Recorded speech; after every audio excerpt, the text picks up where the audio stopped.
Salut à tous et bienvenue sur Tonyverse. Aujourd'hui, une déclaration du PDG de Coinbase, Brian Armstrong, a capté l'attention de beaucoup d'entre nous, et je vais vous expliquer pourquoi. Armstrong était au Forum économique mondial de Davos. Là-bas, il a été à révéler une chose intéressante.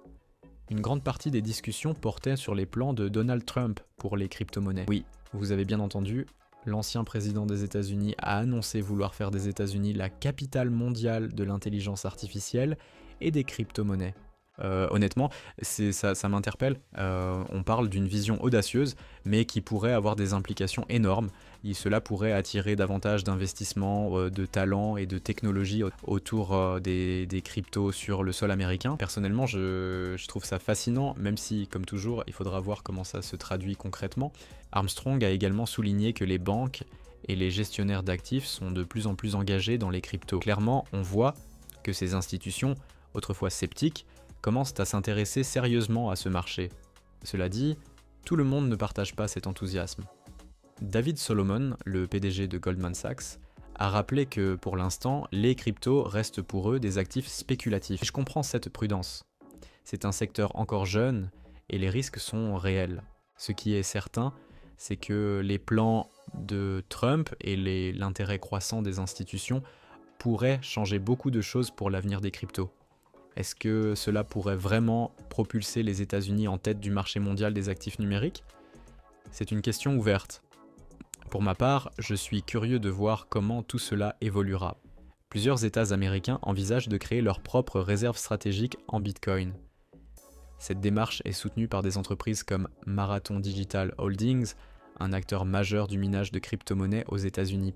Récemment, le président Donald Trump a signé un ordre exécutif visant à positionner les États-Unis comme la capitale des crypto-monnaies et de l'intelligence artificielle. Il prévoit également la création d'un groupe de travail chargé d'évaluer la mise en place d'une réserve stratégique en crypto-monnaies, potentiellement alimentée par les actifs saisis par la justice. Mais avant même que le gouvernement fédéral n'agisse, certains États prennent les devants.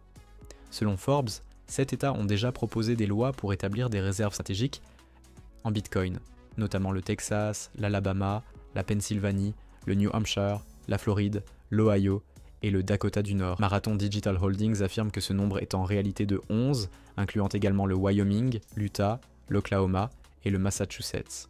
Personnellement, je trouve cette initiative fascinante. Voir des États américains envisager sérieusement d'intégrer le Bitcoin dans leurs réserves stratégiques montre à quel point la crypto-monnaie gagne en légitimité. Cela pourrait non seulement augmenter la demande de Bitcoin, mais aussi envoyer un message fort au reste du monde sur l'adoption institutionnelle des cryptos. Cependant, il est important de noter que de tels investissements vont à l'encontre de l'objectif initial du Bitcoin, qui est de se libérer des institutions centralisées. De plus, la volatilité du Bitcoin pourrait poser des risques pour les finances publiques de ces États. Qu'en pensez-vous? Est-ce que c'est une idée de génie ou un pari risqué de la part de ces États? Perso, je trouve ça hyper intriguant et j'ai hâte de voir où ça va nous mener. Dites-moi en commentaire ce que vous en pensez. Et si cette vidéo vous a plu, balancez un petit like, abonnez-vous et activez la cloche pour ne rien louper. On se retrouve très vite pour une nouvelle dose de crypto et de tech ici sur Tonyverse. Prenez soin de vous et à la prochaine.